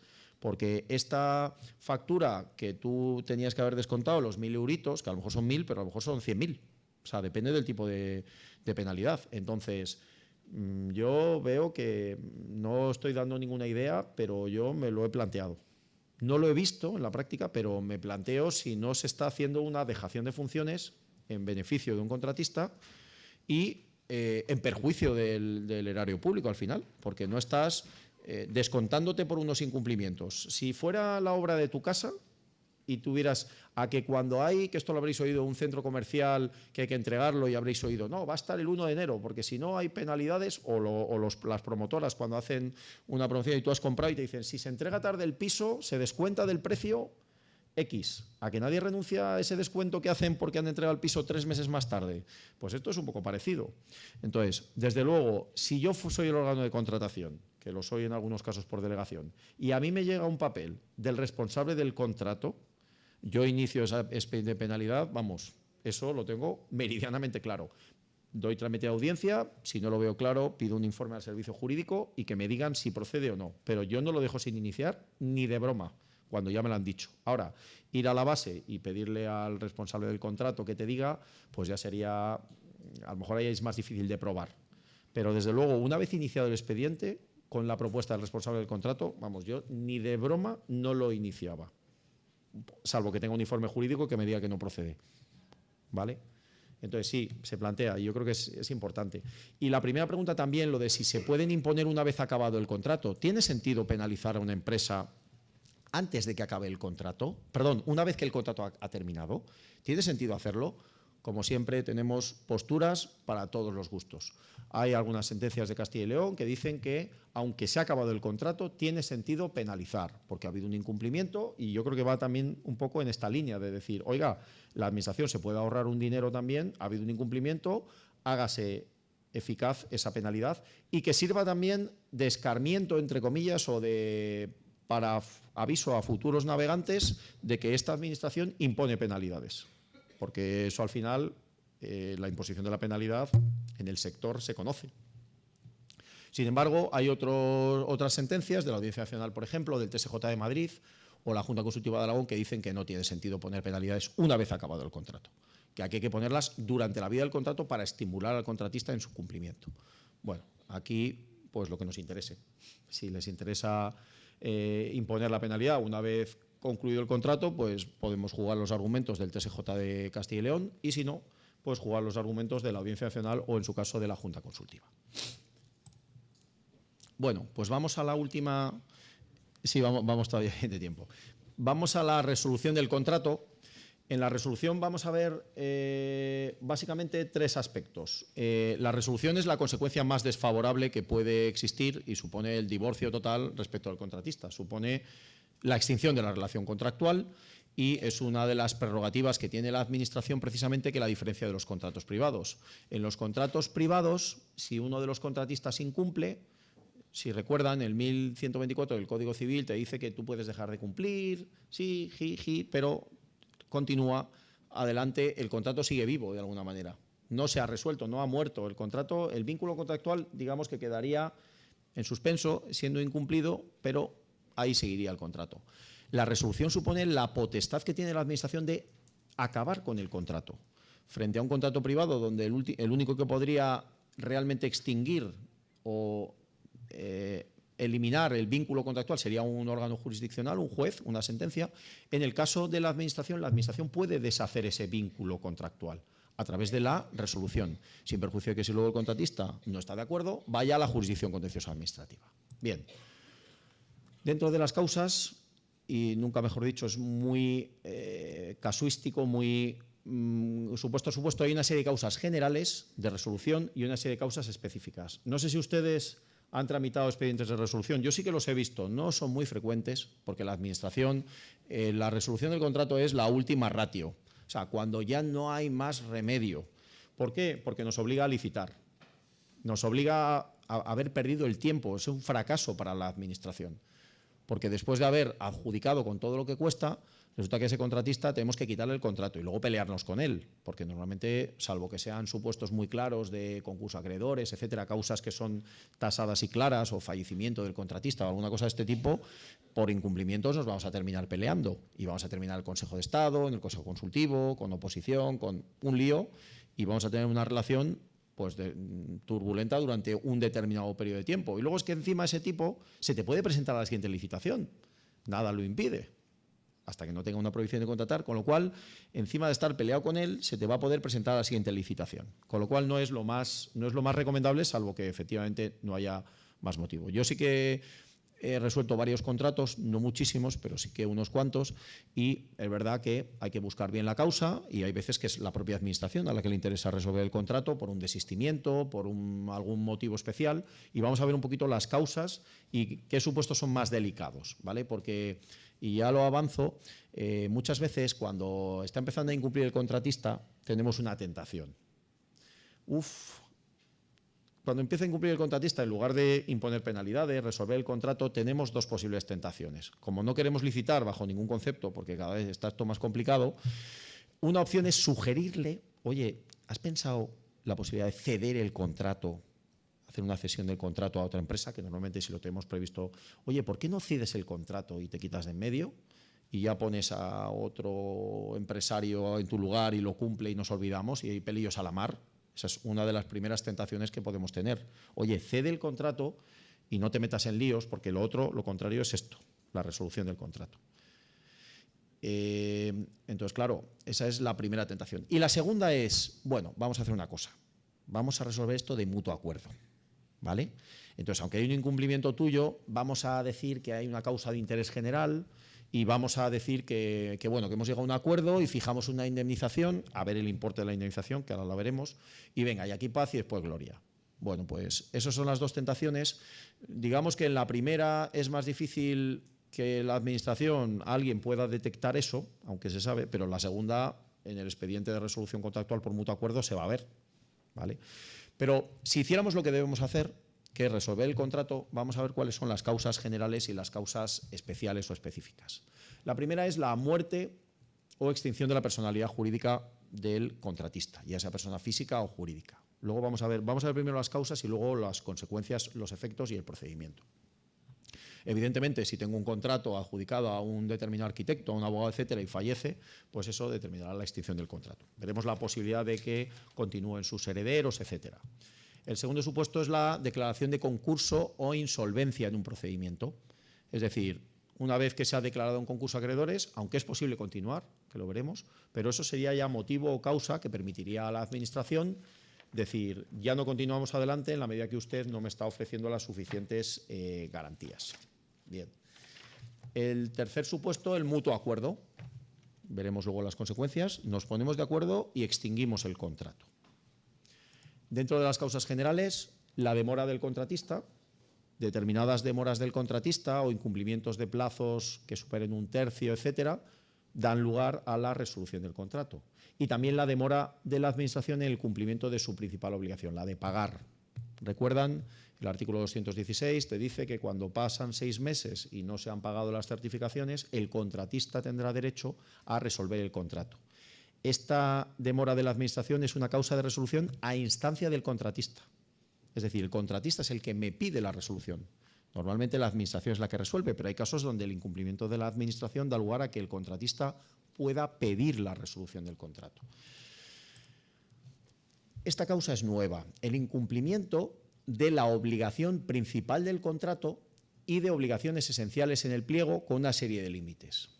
Tradicionalmente se ponía en los pliegos de contratación, en los pliegos decíamos, si usted incumple esta obligación, por ejemplo, el incumplimiento de plazos en la entrega se considerará causa de resolución, etcétera, como la obligación principal o obligaciones esenciales del contrato. Ahora la ley me habla, porque eso dio lugar a bastante jurisprudencia y doctrina, diciendo cuándo la obligación era sustancial. Yo puedo resolver el contrato por cualquier incumplimiento de cualquier elemento. Tengo un contrato de limpieza y ha habido un día que han llegado tarde, ¿eso ya es causa de incumplimiento? ¿O la deficiente limpieza o el saneamiento de los...? Esto es suficiente, es condición esencial, es una obligación sustancial. Bueno, pues lo que me dice básicamente ahora el legislador es el incumplimiento de la obligación principal o el incumplimiento de obligaciones esenciales que yo haya previsto como tales en el pliego, pero con una serie de límites. Pero volvemos otra vez a hablar del sexo de los ángeles, porque ¿cuáles son los límites de esa forma de establecer las obligaciones esenciales? Siempre que este establecimiento de obligaciones no sea contrario al interés público, al ordenamiento jurídico o a los principios de buena administración. O sea, esa obligación es esencial, al fijarla como esencial estoy vulnerando el interés público, el ordenamiento jurídico, en fin, no lo tenemos nada claro. Lo que tengo más claro es lo segundo, que si yo quiero imponer o quiero resolver el contrato por incumplimiento de una obligación esencial, esa obligación esencial tiene que estar enumerada, clara, precisa, inequívocamente. No vale una cláusula genérica que diga causas de resolución, A, muerte, B, las del artículo 211, C, el incumplimiento de cualesquiera obligaciones sustanciales, eso no vale. Tienes que poner el incumplimiento de los plazos de entrega, el incumplimiento de la obligación de ir uniformado, el incumplimiento de... Hay que concretarlo, ponerlo claro Y el incumplimiento además ha de ser, para poder resolver el contrato, grave, irremisible, es decir, la jurisprudencia ha interpretado estas causas de resolución en sentido restrictivo. ¿Por qué? Porque siempre es pro contratista, pro el contrato que continúa adelante. Es decir, si queremos realmente incorporar una obligación en el pliego que se considere sustancial y que eso dé lugar cuyo incumplimiento dé lugar a la resolución del contrato, hagámoslo de forma clara, precisa, inequívoca, que no quepa lugar a dudas. Automatismo.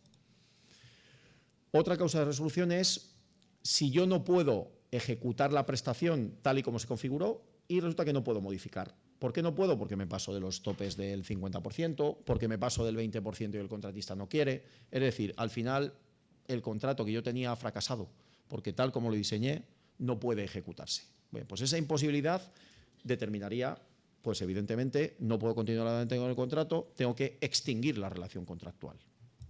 Bien. Y esta causa es nueva.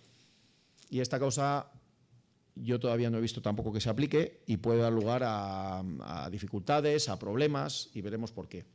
Cuando el contratista incumple su obligación de pagar los salarios a los trabajadores, o incumple las obligaciones en materia de convenios colectivos, etcétera, la Administración puede resolver el contrato. Veremos que es normalmente a instancias de los representantes de los trabajadores. El problema que es, desde mi punto de vista, alguna cosa que he leído sobre esto, que no he visto que se produzca.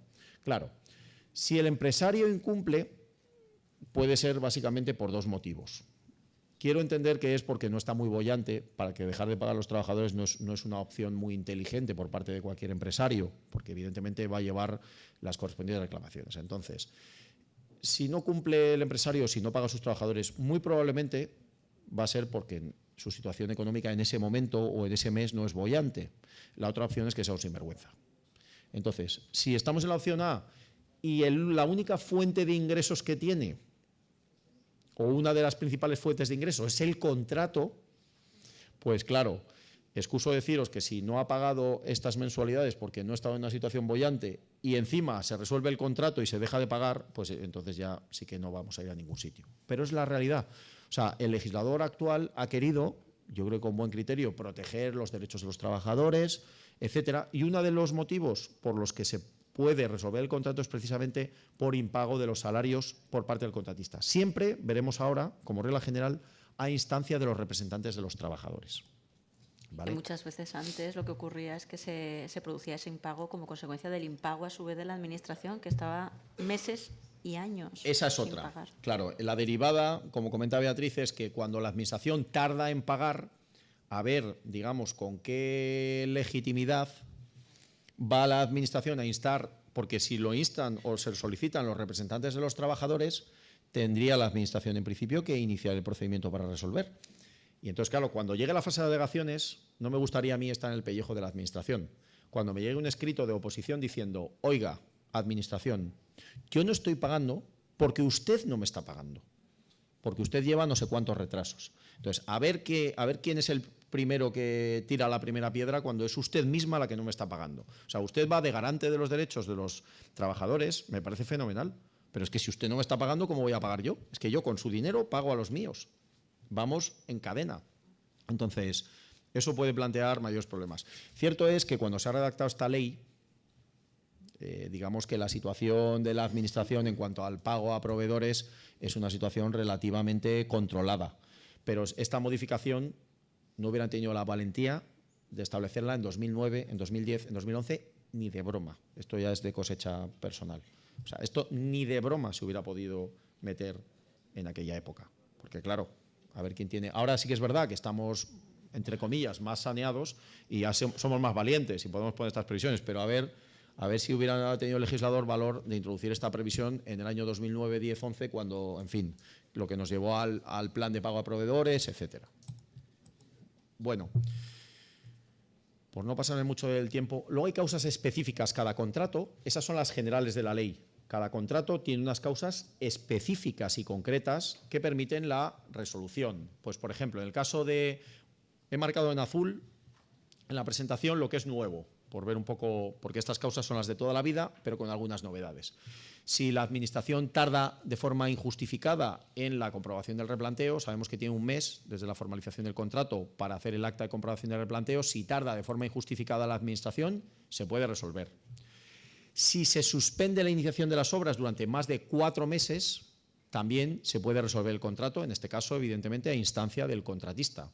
¿Dónde está la diferencia con la legislación anterior? Antes eran 6 meses, ahora son 4 meses. Sí.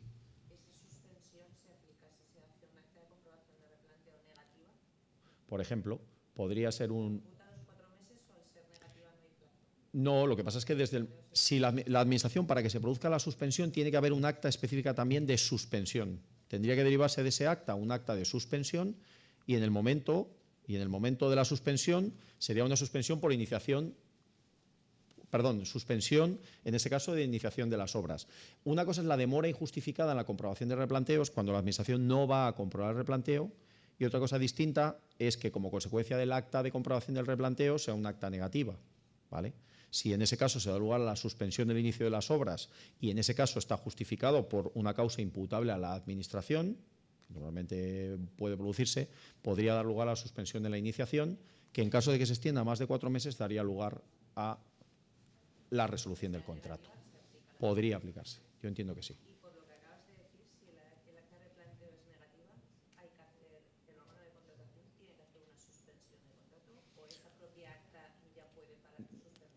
Ahí yo creo que tendría que mirar el precepto de la suspensión, pero desde mi punto de vista tendría que verlo, ¿eh? Esto no lo sé seguro.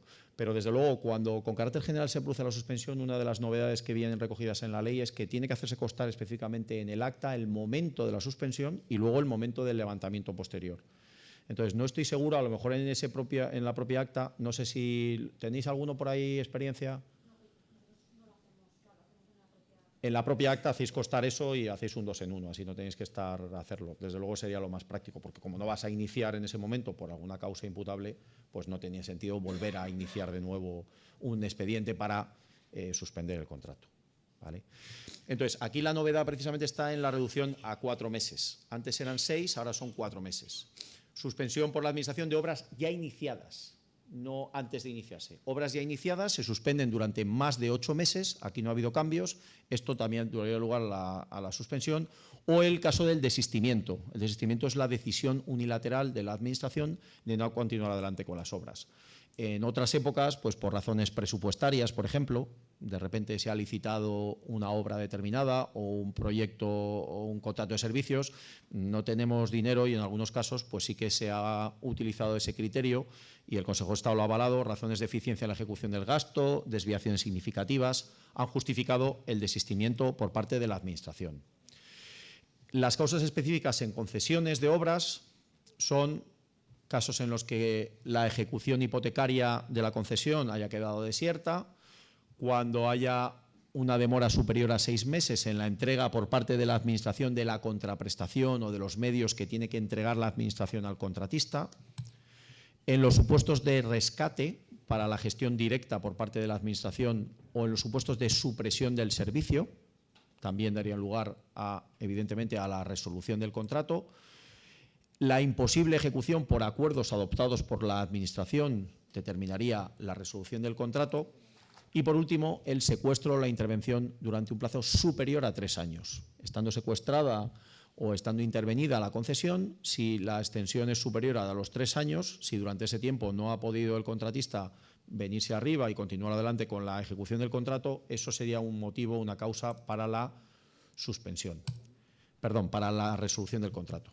En el caso del contrato de suministro, el desistimiento antes de iniciarse o la suspensión de la iniciación por parte de la Administración por más de 4 meses, eran 6 meses con la legislación anterior, o el desistimiento una vez iniciada la ejecución por más de 8 meses. Antes era 1 año. Vemos que los plazos se han acortado, todo en favor del contratista, para que le permita liberarse antes de desvincularse antes de la Administración, instando a la resolución del contrato.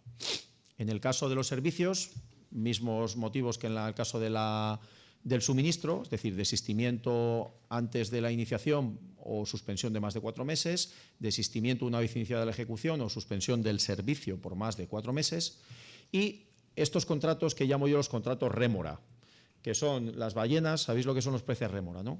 Los que van, las ballenas van y van con un montón de peces comiendo de ellos. Pues estos son los contratos complementarios.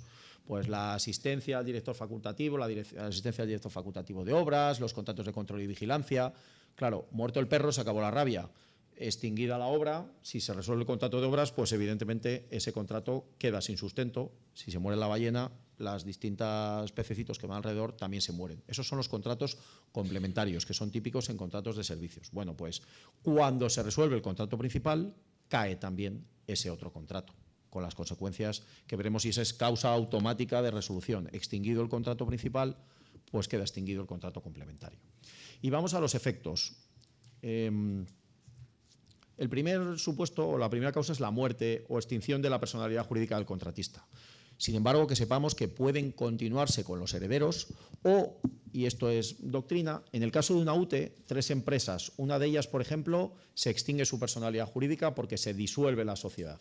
Bueno, pues la jurisprudencia viene admitiendo que el resto de las empresas que forman parte de la UTE puedan continuar adelante, siempre y cuando ofrezcan suficientes garantías en cuanto a solvencia, etcétera. La extinción de la personalidad jurídica de una de las empresas de la UTE no impide que las demás integrantes de la UTE continúen adelante con la ejecución del contrato, siempre que reúnan las condiciones y los requisitos de solvencia que se exigieron en la adjudicación. El concurso. El concurso de acreedores, la mera declaración de concurso no supone que la empresa esté muerta, no. Supone que está en un proceso que puede terminar bien o mal. En cualquier caso, durante la tramitación del concurso, se puede continuar adelante con la tramitación con la ejecución del contrato. De hecho, yo lo he visto y la mayor parte de las veces la administración trata de que esa empresa concursada continúe adelante y termine el contrato, porque la resolución realmente, insistimos, es un fracaso. Yo sí que lo he visto, es bastante típico, una empresa concursada, lo único que los papeles hay que hacerlos siempre con el administrador concursal, etcétera, pero yo sí que he visto que se ha continuado adelante siempre y cuando se presten una serie de garantías o suficientes garantías, que ya las han concretado, el legislador las ha concretado, una garantía complementaria de más del 5%. Y luego, como novedad, una cosa que doctrinalmente se admitía, pero que ya lo ha previsto el legislador para las UTEs, es que si una de ellas entra en concurso, que era el típico caso, 3, 4 empresas en UTE y una entra en concurso, ¿eso contamina a todas las demás? ¿Hace que todas las demás no puedan continuar? No. La respuesta es que puede continuarse con las demás. Había habido varios informes de la Abogacía General del Estado, alguno de las juntas consultivas admitiendo esta postura, y el legislador, a la hora de regular las UTEs, lo ha regulado ya con claridad. Y vamos al mutuo acuerdo, que es el que os comentaba antes. Bien, para que yo pueda resolver algo de mutuo acuerdo, primer requisito, no puede haber una causa imputable al contratista. No puedo encubrir un incumplimiento del contratista. Y en segundo lugar, tengo que escribir, que a veces no es fácil, cuáles son las razones de interés público que me llevan a mí a resolver el contrato. ¿Por qué lo estoy resolviendo ahora? Entonces, si es de verdad que hace falta resolverlo, no vamos a tener problema. Si intentamos encubrir un incumplimiento del contratista, vamos a tener problemas. En cualquier caso, la jurisprudencia siempre ha sido favorable a una interpretación restrictiva del mutuo acuerdo. Es decir, solo como última ratio, cuando de verdad existe un motivo. Oiga, de mutuo acuerdo, estamos haciendo un contrato de expropiaciones, de repente se decide que se paraliza el contrato, que se paralizan las expropiaciones porque no se va a hacer la obra y yo tengo unos contratos de asistencia técnica para los informes de las expropiaciones. Oiga, vamos a resolverlo de mutuo acuerdo pues porque ya nos quedan muy pocos informes, etcétera. Siempre puede haber un motivo, pero que no exista un incumplimiento del contratista y que quede verdaderamente plasmado. Y luego lo más importante, y aunque no venga escrito, es que la indemnización que le vamos a pagar al contratista, esto no le puede suponer a la administración que pierda. Es decir, yo nunca puedo pagarle a un contratista en un mutuo acuerdo más de lo que le pagaría en caso de desistimiento. Es decir, cuando la administración desiste del contrato, está tasada la indemnización. Es un 6% de los trabajos no dejados de ejecutar. Lo que no puede ser es que por resolver de mutuo acuerdo resulta que termine pagando más de lo que hubiera pagado si yo, por mi propia voluntad, me cargo el contrato. Esa es la clave. O sea, la indemnización primero que hay que fijarla, lo cual tampoco a veces es sencillo. ¿Cómo fijas por mutuo acuerdo? Pero en todo caso el tope máximo lo vas a tener necesariamente en lo que la administración hubiera tenido que pagar en caso de desistimiento. No puedes pagar más de eso, porque para ese golpe no vamos al mutuo acuerdo, nos vamos al desistimiento. ¿Vale? Entonces, eso sí que es un tope que tenéis. Yo he resuelto de mutuo acuerdo algunas veces, y esto es muy fácil. Cuando el mutuo acuerdo va sin dinero, es decir, las dos partes se ponen de acuerdo y no hay, pues para la administración a priori es bueno, ¿verdad? Pero es un poco sospechosillo que el contratista se avenga a un mutuo acuerdo para extinguir un contrato y que no haya ningún tipo de indemnización en un sentido o en otro. Para la administración, digamos que plantea menos problemas, pero hay que justificar el interés público, ¿vale? Entonces, ojo con las resoluciones de mutuo acuerdo. En el caso de incumplimiento de la administración, habrá que indemnizar al contratista por la administración en los términos en los que está tasado, porque aquí la normativa es muy automática. Desistimiento, 6%. Suspensión, 3%. Viene perfectamente tasado precisamente para evitar que esto sea un mercado persa. El único posible mercadeo viene en el mutuo acuerdo. En los demás casos, la indemnización aparece expresamente tasada y nos facilita bastante la labor a la hora de fijarla. Lo que puede ser más discutible es la causa, porque en función de una causa u otra, la indemnización es más grande o más pequeña. Y entonces, en algunos casos, y veremos qué ocurre cuando concurren varias causas al mismo tiempo, veremos cuál es el criterio. Porque de ser una causa a ser otra, a veces hay diferencias de indemnizaciones importantes para el contratista. Si el contratista incumple de manera culpable, se incautará la garantía y además tendrá que indemnizar en su caso los daños y perjuicios en lo que excediera de la garantía. Bien, siempre el acuerdo de resolución tiene que pronunciarse sobre la garantía. Si el incumplimiento es culpable, insisto, habría que incautarle la garantía y si además se determina en el expediente que hay daños y perjuicios que excedan del importe de la garantía, habría que reclamárselos. Ya no tenemos la garantía. Habría que reclamárselos y ahí ya surgen los problemas de yo ya no tengo contratista o el contratista estoy en un proceso de resolución o ya he resuelto el contrato, ¿cómo lo reclamo? En principio, pues en vía civil, porque tampoco tengo ni garantía ni ninguna prerrogativa especial una vez resuelto el contrato. Y luego el plazo que tengo para reclamar, etcétera. Y lo último, la imposibilidad de ejecutar la prestación. Cuando no se puede ejecutar la prestación porque tengo que hacer un modificado que se pasa de los límites y no puedo continuar adelante, la indemnización al contratista sería del 3% del importe del contrato que no ha ejecutado, por causa que no es imputable a él, por otra parte. Bueno, como causas especiales, simplemente el desistimiento de la administración o los contratos complementarios, que como decíamos, pues dará lugar a una indemnización tasada. Me interesa, y con esto termino, ¿qué pasa cuando concurren varias causas de resolución? Hay una suspensión, pero también se ha producido un incumplimiento del contratista y además me gustaría resolver de mutuo acuerdo. Hay veces que concurren o hay un posible desistimiento de la administración que concurre con un incumplimiento, etcétera. Bueno, esto tradicionalmente el Consejo de Estado lo tenía muy claro. Era lo primero que se producía.